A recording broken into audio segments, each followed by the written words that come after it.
Hola a todos, espero que les haya gustado el primer video acerca del tratamiento de la obesidad. En esta ocasión, en esta segunda parte, les hablaré acerca de la cirugía bariátrica exactamente. No olviden ver el primer video donde hablo sobre la definición de obesidad, hablo además sobre el índice de masa corporal, la importancia que tiene este para poder hacer la clasificación de riesgo en estos pacientes con obesidad.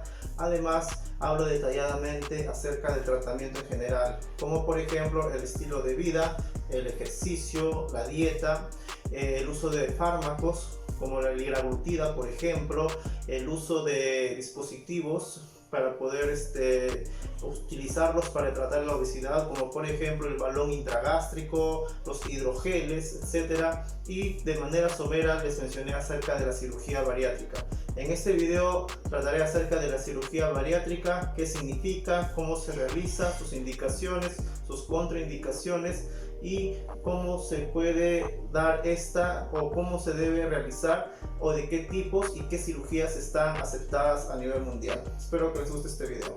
Los procedimientos quirúrgicos realizados para controlar la obesidad se le denomina colectivamente como cirugía metabólica o cirugía bariátrica. La palabra bariátrica proviene de dos palabras griegas, baros, que significa peso, y átricos, que significa medicina. Las indicaciones para el tratamiento quirúrgico de la obesidad se esbozaron en un principio en el año 1991, pero en el 2004 fueron establecidos por la Sociedad Bariátrica Estadounidense. Entre ellas incluyen a las personas con un índice de masa corporal por encima de 40 o aquellas personas que tengan un índice de masa corporal entre 35 a 39.9 y además tengan una enfermedad grave relacionada con el sobrepeso u obesidad. En la diapositiva que se encuentra a mi derecha van a visualizar una larga lista de qué enfermedades graves se incluyen para poder realizar la cirugía bariátrica. En aquellos adultos que presenten un índice de masa corporal entre 30 y 34.9, también se podría realizar la cirugía bariátrica siempre y cuando presenten lo siguiente: una diabetes tipo 2 que no se puede controlar y o un síndrome metabólico. En los pacientes asiáticos, esta consideración del índice de masa corporal debería reducirse, se menciona, en 2.5 puntos. Es decir, si un criterio es 35, en general para ellos sería pues 32.5 por el hecho de que las personas asiáticas acumulan grasa a nivel central y no a nivel periférico. En algunos casos, los pacientes que se van a operar o van a tener una cirugía bariátrica van a entrar en un programa. En ese programa el médico le va a instar a que lleve un estilo de vida adecuado, es decir, una dieta y ejercicios. Ha habido casos en que estos pacientes pues han empezado a regirse a ese estilo de vida y han perdido peso y ha afectado su índice de masa corporal. Se menciona de que estos pacientes así hayan disminuido su índice de masa corporal y lo hayan modificado a comparación con el cual tuvieron de entrada, no se deberían excluir de la cirugía, ya que esta pérdida de peso generalmente no se va a mantener y además no va a servir para poder tratar sus comorbilidades. Por tal motivo, no se debe excluir a estos pacientes para operarse. Entre las contraindicaciones de la cirugía bariátrica encontramos lo siguiente: que no se debe realizar esta para controlar la glucosa en la sangre, ni los lípidos, ni disminuir el riesgo cardiometabólico, independientemente del índice de masa corporal. Es decir, para poder realizar esta, sí o sí se debe considerar el índice de masa corporal y no usarla para tratar lo que ya mencioné anteriormente. Además, el uso de esta cirugía en pacientes mayores de 65 años es controversial aún, pero se debería realizar si estos pacientes presentan comorbilidades graves. En pacientes menores de 18 años, cada vez está en aumento en aquellos pacientes que tengan una obesidad grave, pero siempre y cuando se asegure una atención tanto pediátrica como familiar que pueda seguir o continuar el control de estos pacientes que se sometan a esta cirugía. Tampoco se les debe considerar aquellos que presenten bulimia nerviosa, lo cual es en la obesidad grave poco frecuente, pero tampoco se les debe considerar. En la diapositiva que se encuentra a mi derecha van a ver otra lista de enfermedades que excluyen o que contraindican la cirugía bariátrica. La cirugía bariátrica es un procedimiento que ha ido en aumento. Alrededor de 500.000 de personas se realizan esta cirugía a nivel mundial. Esta cirugía ha ido evolucionando considerablemente. En un principio era una cirugía abierta. Entre las cirugías que destacaban en esta era el bypass gástrico y la gastroplastía con banda vertical. Actualmente ahora se realiza de manera laparoscópica en un 98 a 100% de los casos. Entre ellas destacándose pues el bypass gástrico y la gastrectomía con manga. A pesar de esto, se ha visualizado que ni siquiera de todas las personas candidatas a obtener o operarse de una cirugía bariátrica, solamente el 1% le realiza. Y esto debería o se plantea que podría deberse a que al mayor aumento de la obesidad y mayor cantidad de candidatos que necesitan esta cirugía y los cuales las realizadas no se dan abasto. Otra explicación podría ser que las personas con obesidad también podrían tratarse sin la cirugía en sí.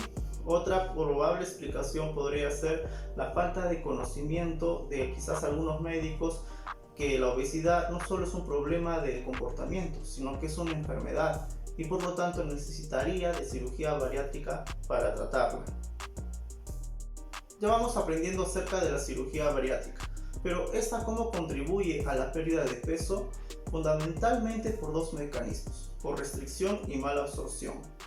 Además, se ha visto que la cirugía bariátrica contribuye a la regulación neurohormonal que va a contribuir al equilibrio energético y a la regulación del hambre. Los procedimientos bariátricos afectan la pérdida de peso a través de dos mecanismos fundamentales. Uno, la restricción y dos, la mala absorción. Además, se ha visto que genera efectos neurohormonales en el organismo, los cuales van a regular el equilibrio energético y regular el control del hambre. Cuando hablamos de restricción, nos referimos a que a través de la disminución de la capacidad de reservorio del estómago, al reducir, la ingesta calórica va a ser mucho menor debido a que va a limitar la ingesta de alimentos sólidos y por lo tanto también limita la ingesta calórica. Entre los procedimientos característicos que vamos a encontrar se van a avanzar en tres aspectos para desarrollarlos. Entre ellos podría ser la resección, 2 la derivación o 3 la creación de una salida del estómago más proximal. No como conocemos que sale a nivel del antro pilórico, sino más arriba, lo cual va a limitar el volumen del estómago a presentar una especie de estómago pequeño. Y vamos a ver que las cirugías más representativas que usan este mecanismo de restricción, tenemos entre ellas la gastroplastía vertical con banda, tenemos la banda gástrica ajustable laparoscópicamente y por último también podríamos tener la gastrectomía en manga. De estas tres, las dos primeras fueron las que se usaron más comúnmente. Incluso como ven en las imágenes presentan ambos características anatómicas muy similares, pero se ha ido dejando en desuso y la que más se está usando es la gastrectomía en manga, la cual además se ha visto mayor beneficio debido a sus efectos hormonales para regular el control del hambre. En el mecanismo fundamental de mala absorción, este va a actuar a nivel del intestino funcional, es decir, la parte del intestino delgado donde se van a absorber los nutrientes, a través de dos mecanismos. Uno de ellos es disminuyendo la longitud del intestino que va a absorber los nutrientes y el otro mecanismo es haciendo una derivación biliopancreática, es decir, que la zona donde se secreta tanto la bilis como el jugo pancreático, los cuales los dos son fundamentales para la absorción de nutrientes, se va a hacer una cirugía en la cual esta secreción se realice más distal, es decir, más abajo, para que me puedan entender, y de esta forma más distal va a entrar en contacto recién con los alimentos y de esta forma pues la cantidad de alimentos digeridos va a ser menor y la absorción de calorías también. Entre ellos tenemos por ejemplo la derivación y ayuno ileal y también tenemos la derivación biliopancreática.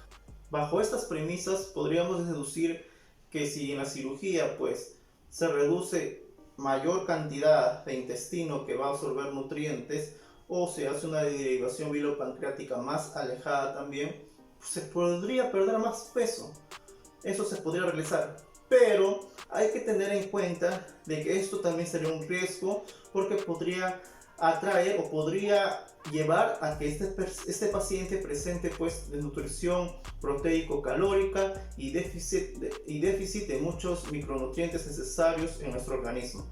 Como vemos en la derivación yeyuno-ileal, vamos a ver que cuando ingresa el alimento al estómago, directamente llegará al duodeno y luego al yeyuno, y como ven en la imagen, el yeyuno va a hacer una especie de derivación, es decir, como una especie de bypass, y directamente irá y se va a conectar con la parte del ilion, que es la parte distal del intestino delgado, y de esta manera el resto de intestino delgado, incluyendo el yeyuno como el ilion también en sí, por ahí no pasará el alimento, y por tal motivo todos esos nutrientes que podrían haberse absorbido en esas zonas pues no se realizará. En cambio, en la derivación biliopancreática es distinto el mecanismo, debido a que, como vemos en la imagen, el intestino delgado se conecta al estómago y por ahí va a seguir continuando el transcurrir de los alimentos, pero no se absorberán o su absorción será limitada, debido a que en todo su trayecto no va a haber la mezcla con el líquido o con la secreción biliopancreática, es decir, no se va a combinar con el jugo pancreático ni con la bilis. Por tal motivo, en todo su trayecto no se dará la absorción de nutrientes, sino hasta la parte donde se forma el intestino común, es decir, donde ya llega el jugo biliopancreático y los alimentos para poder ser absorbidos. Por último, también hay procedimientos quirúrgicos que van a incluir estos dos mecanismos fundamentales, tanto la restricción como la mala absorción. Entre ellos tenemos, por ejemplo, el bypass gástrico en Yede-Roux, y también tenemos, por ejemplo, la derivación biliopancreática con cruce duodenal. Estos mecanismos, muy aparte de tener su efecto restrictivo como de mala absorción, también van a incidir bastante en la regulación hormonal, que tiene que ver con el control del hambre y la ingesta calórica. A continuación le daré detalle de algunas cirugías que han sido aprobadas por la Sociedad Estadounidense de Cirugía Bariátrica y Metabólica, y más o menos describiré cómo se realiza la cirugía de una manera breve y cómo esto pues favorece la pérdida de peso en los pacientes. Comenzaré con el bypass gástrico en Yede-Roux. Como vemos en la imagen que está en la diapositiva, vemos que se forma un estómago pequeño a nivel proximal, y ahí se va a dar una anastomosis. Anastomosis significa comunicación de dos órganos. Vemos que el yeyuno se va a conectar a esa porción pequeña del estómago, en su parte proximal, como dice ahí, y luego de esto la porción distal del estómago continuará, y luego a nivel de donde se hizo el corte del intestino, a ese nivel se conectará nuevamente para que ahí se drene recién el jugo gástrico, la bilis, el jugo pancreático y las enzimas que van a participar en la digestión y absorción de los alimentos. ¿Cómo se realiza este procedimiento? A nivel del intestino delgado tenemos lo que denominamos el ángulo de Treitz, la cual es la unión del duodeno con el yeyuno. En ese ángulo, a más o menos 50 o 150 centímetros de distancia, se va a hacer la sección del intestino, y luego van a quedar dos ramas: la rama proximal, que viene desde el estómago, y la rama distal, que es el resto del intestino. Esta rama distal se va a desplazar hacia arriba, hacia donde es la porción proximal del estómago. Más o menos de lo que estaba así, lo subimos para arriba. Más o menos la distancia que se va a ascender para hacer la anastomosis con el estómago menciona que puede ser entre 75 a 150 centímetros. Y por lógica, Si fuera 150 centímetros lo que se va a levantar, pues la absorción sería menor. Y si fuera solamente 75, el intestino que va a quedar va a ser mayor y la absorción va a ser mayor. Entonces esto también entra a tallar en el momento en el cual pues se decide qué tanto de peso perder. Al hacer esto, el intestino primero estaba así, se hizo la sección y se levantó el intestino hacia arriba, que debe ir conectado con el estómago. Esta parte del intestino se va a anastomosar. Como les mencioné, la anastomosis es la unión de dos órganos. Esta parte del intestino se anastomosa, es decir, se une con el yeyuno que va a quedar ahí. ¿Para qué? Para que a través de esta rama, que es la rama biliopancreática, pueda descender los jugos pancreáticos, biliares y gástricos, para que cuando el alimento que llegue a pasar por aquí, que lo vamos a denominar la parte principal, la vamos a llamar intestino funcional, que es ahí donde recién se va a dar la absorción de los alimentos, debido a que se va a ver la mezcla de tanto los alimentos como el líquido biliopancreático. Y este es el mecanismo fundamental de cómo pues actúa esta cirugía para hacer la pérdida de peso. Tanto tiene un patrón restrictivo debido a que se genera un estómago pequeño con una salida proximal del alimento, y por otro lado un mecanismo de mala absorción debido a que el intestino se reduce su capacidad total de absorción al desplazarlo hacia arriba. Y por tal motivo también es muy importante ver que también cómo va a actuar la derivación biliopancreática, debido a que si no hay secreción biliopancreática, pues no va a haber digestión de los alimentos y no va a haber absorción. Se ha visto que este tipo de cirugía disminuye en la sangre la hormona denominada grelina, que es la hormona que hace dar apetito. Por tal motivo también es otro beneficio hormonal que produce este tipo de cirugías. Además de la hormona ya mencionada como la grelina, también hay aumento de otras hormonas como el péptido 1, similar al glucagón, y también el aumento de la colicistoquinina, las cuales también son hormonas que hacen o que generan la pérdida de apetito. Con respecto a los resultados de esta cirugía, se ha evidenciado que puede hacer reducir el peso hasta incluso en un 70% en 2 años. Otra cirugía que les voy a detallar en esta ocasión es la gastrectomía en manga, que como vemos en esta imagen, a más o menos entre a 2 a 6 centímetros del píloro se va a hacer una sección del antro pilórico y se va a ascender hasta la parte del fondo del estómago, generando o formando un estómago en forma de tubo, lo cual de esta manera pues va a generar un efecto restrictivo debido a que la superficie interna del estómago va a disminuir considerablemente. Por tal motivo se va a producir mucho menor cantidad de la hormona grelina, que tiene que ver con el apetito. Además, este estómago tubular, parte de su patrón restrictivo, va a tener también pues algunas características que debo mencionarles. Debido a que se va a tubulizar el estómago, va a tener una presión intragástrica mucho mayor, la cual pues como complicación de la cirugía podría haber dehiscencia, es decir, que los puntos de sutura se puedan abrir. Pero a comparación del bypass gástrico en Gede-Rose, en este tipo de cirugías hay menos anastomosis, es decir, como vemos aquí, no hay unión de diferentes órganos, tanto proximal como distal. Esta es una de sus ventajas.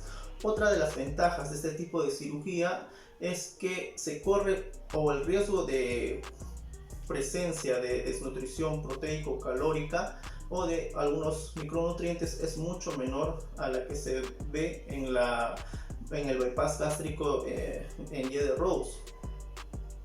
Por tal motivo, también es una cirugía muy realizada. Entre sus efectos adversos, lo que podría ocasionar este tipo de estómago muy aparte, obvio, de la pérdida de peso, entre sus efectos adversos vamos a ver que generalmente se evidencia que hay muchos casos de reflujo gastroesofágico debido al aumento de la presión intragástrica que se produce al realizar este tipo de cirugía. En este tipo de cirugía además veremos la disminución considerable de la hormona grelina y el aumento de hormonas que hacen perder el apetito, como por ejemplo la colecistoquinina y el péptido YY.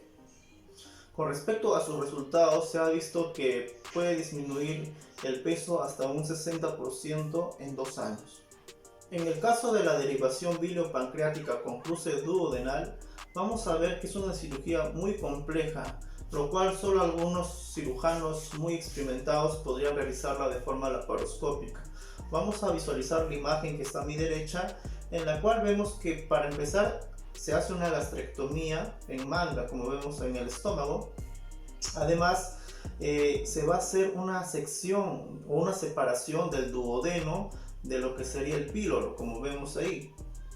Además, el píloro se extrae y además se va a realizar una anastomosis de el ilion con el estómago, como vemos en la imagen. Es decir, se hace una sección del ilion para luego poder unirla con el estómago, lo cual por detrás de ella pasará lo que es el duodeno, todo lo que es el yeyuno, y llegando hacia el ilion terminal, donde se va a realizar la anastomosis, y es ahí donde recién va a descargar el jugo biliopancreático para que entre en contacto con los alimentos ingeridos. Más o menos esta anastomosis que se hace a nivel del ilion terminal refieren que se hace a una distancia de 50 a 100 centímetros de la válvula iliocecal, que es la zona donde se une el ilion con el intestino grueso. Por tal motivo, al visualizar esto vamos a ver que, muy aparte del patrón restrictivo que se genera a nivel del estómago, vamos a ver también el patrón de mala absorción que se va a dar debido a que hay poca cantidad de intestino funcional en el cual se va a dar la absorción de los alimentos. En este tipo de cirugía no se ha estudiado mucho sus efectos hormonales, pero sí se ha evidenciado la supresión de la hormona grelina en este tipo de cirugías. Con respecto a sus resultados, se menciona que puede generar la pérdida de peso hasta incluso en un 80% en 2 años. La otra cirugía que les voy a describir es el bypass duodeno-ilial con anastomosis única con gastrectomía en manga. Es una cirugía, como vemos en la imagen, en la cual se secciona o se corta el duodeno y se deja que continúe su trayecto, pero vamos a ver que en cierta porción del intestino más o menos se va a unir un asa del intestino a la porción cortada del duodeno, pero antes se realiza una manga de este duodeno, la cual va a ir conectada a esa porción distal del intestino. Se menciona, como vemos en la imagen, que el canal común, es decir, el canal en el cual recién se va a dar la absorción de los alimentos debido, porque ahí es donde ingresan los alimentos y también el jugo biliopancreático, no debe ser menor de 200 centímetros, o sea, debe estar en un rango de entre 200 a 300 centímetros para que de esta manera se dé la absorción de nutrientes. Además, como vemos en la imagen, se realiza una gastrectomía en manga. Los resultados de esta cirugía se van a ver afectados por diferentes mecanismos, como por ejemplo por resección, en el cual va a depender mucho de cuánto se reseccione el estómago.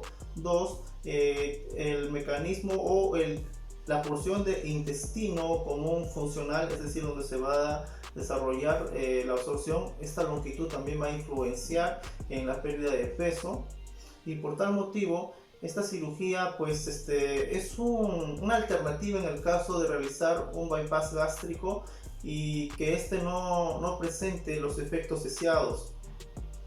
Se menciona que puede hacer perder peso en promedio un 85% en un plazo de 2 años. Otro procedimiento muy utilizado es el balón intragástrico. Este procedimiento se realiza como puente hacia una cirugía más definitiva. Se puede utilizar en la obesidad de tipo 1, es decir, con índice de masa corporal entre 30 a 34,9, y además se caracteriza por lo siguiente. Como vemos, se va a introducir con endoscopía un globo a nivel o balón a nivel intragástrico, como vemos en la imagen. Este globo se puede o se llena con líquido salino, suero salino o suero fisiológico, como muchos lo conocemos como cloruro de sodio, al 0,9%. ¿Con qué cantidad? Entre promedio entre 400 a 700 mililitros. ¿En qué plazo? En un plazo de más o menos 6 meses, debido a que a partir de ahí podría darse fugas, es decir, que empiece a escaparse el líquido que contiene este balón o globo intragástrico. Generalmente algunos lo llenan de un líquido de color azul, para que si un caso hubiera fuga, el paciente orinaría de un color medio azul o verdoso, y por tal motivo pues se podría determinar que ya está habiendo fuga. Y es muy importante darse cuenta de esto, ya que la rotura de este globo podría ocasionar la migración de este mismo al intestino delgado, generando una obstrucción intestinal. Por tal motivo se debe tener como un plazo máximo de desuso de 6 meses, mencionan. Hay otros productos que presentan dos globos, los cuales si se reventaran uno, el otro globo impedirá la migración de este balón hacia el resto del intestino. Este mecanismo de acción es por restricción, debido a que ocupa un gran volumen del estómago, causando una sensación de saciedad. Por tal motivo tiene buenos efectos para la pérdida de peso. Este dispositivo se debe utilizar en el caso el paciente haya hecho ejercicios, haya tenido una buena dieta y una buena conducta y no haya podido lograr los resultados deseados o esperados. Muchas gracias por su atención, espero que les haya gustado este video. Si fue así, no se olviden darle like, compartirlo, suscribirse al canal, darle clic en la campanita para que reciban las notificaciones y los nuevos videos que iré subiendo. En un próximo video hablaré acerca de los fármacos que se utilizan en el tratamiento de la obesidad. Hasta pronto y ya nos estaremos viendo.